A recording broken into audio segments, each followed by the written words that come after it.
What is your perspective on how governments, I'm asking this, cutting across federal, state, and local governments, what's your perspective on how they are handling the issue of social security, if that's the perspective you want to approach it from? Yes, you see, for instance, if you look at the budget, for instance, I want us to, as a media institution in Nigeria, I want us to put on the grill. For instance, if you look at the entire budget, what percentage of the entire budget actually goes to issues of social security, and how has the government handled it?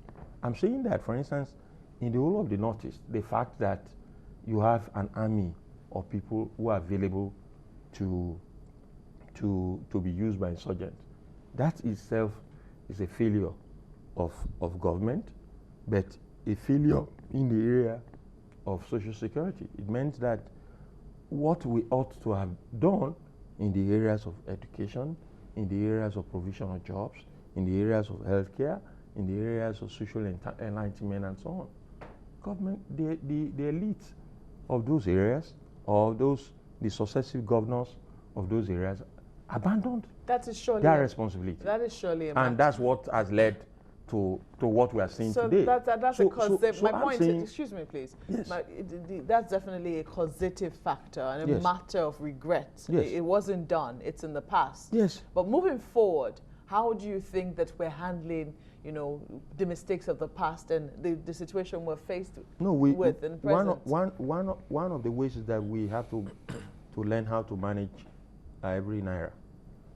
We've got to go back to learn how to manage our resources, because there are quite a lot of countries in the world that they are not even 5% as rich as us. All they do is to manage every naira. How do we, for instance, what percentage of our budget in the 21st century are we giving to education, ICT, and so on and so forth? What percentage of our budget are we devoting to healthcare? What percentage of our budget are we devoting to the issues of housing? Because in the discourse in the 21st century is about the welfare of the citizenry. And it is important that we grill government. We have to seriously put government at the different levels, local, state, federal, and grill them in such a way that the resources in these respective areas are far more than, particularly the issues of recurrent. How can the citizenry? You see, recurrent can take up to, more than 70% of the budget in Nigeria. How can the citizens grill the government? It is our collective responsibility. How? Saying that they hardly have opportunities to meet with government. They hardly have, when they do the media chats, the citizens really don't speak. It's more or less put together questions. No. How would the citizenry hold the government accountable? See, even at the level of the media, we are failing in our responsibility. I think we should be the one to set the agenda. I'll give you an example. When I was media advisor, and I asked, I discussed with the then Commissioner for Finance, who presented a budget, and I said, look, can't you do a budget summary? Do a budget summary, and both in e-form, electronic form, and a live form, so that I can give to all the reporters, so that they can look at it, and then be able to come for more detailed discussions and so on and so forth. And the guy took my suggestions. He did all that, and we handed over these copies to the journalist. And days after, I asked him, how many reporters have come to you to discuss the details of the budget and so on? He said only one or two. So I'm saying that we ourselves are not putting the proper narrative and discourse on the table. That's the budget that has to do with the state, discussing different issues, and you have a load of reporters. They have copies of the budget. They fail to go through it. Mr. Iyare, I'm sorry to come in. If I may comment, Mr. Iyare, has it occurred to you that most government officials will not talk to Nigerian journalists? No, you see, that... No, has it occurred to you? Maybe you were in government and you've given opportunity, because you're a journalist, you've given opportunity to journalists to talk to government officials.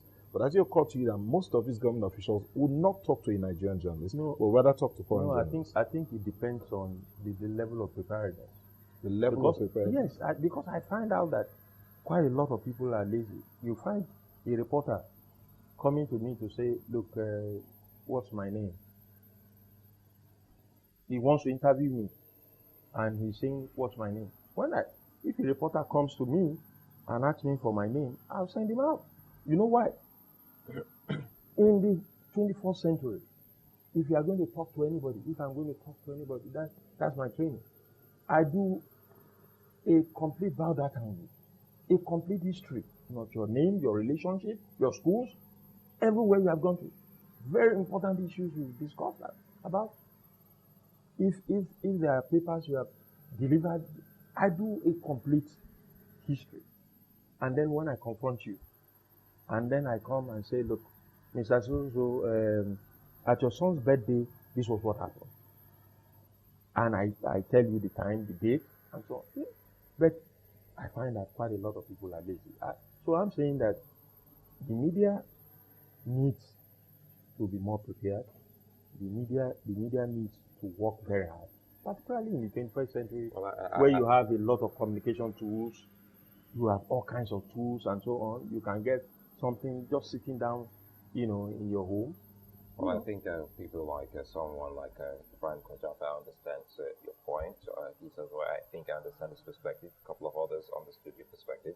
While some still insist that the issue of security should top the agenda, because without a secure country, we can't actually forge ahead in terms of development. Well, anyway, we'd like to thank you so very much for finding time to join us this morning to look at some of the issues that border on security, but you say they should change the narrative in that. Tony Iyare was the former media advisor to Governor Shomole, and he's a development consultant. Many thanks for coming on Sunrise Daily.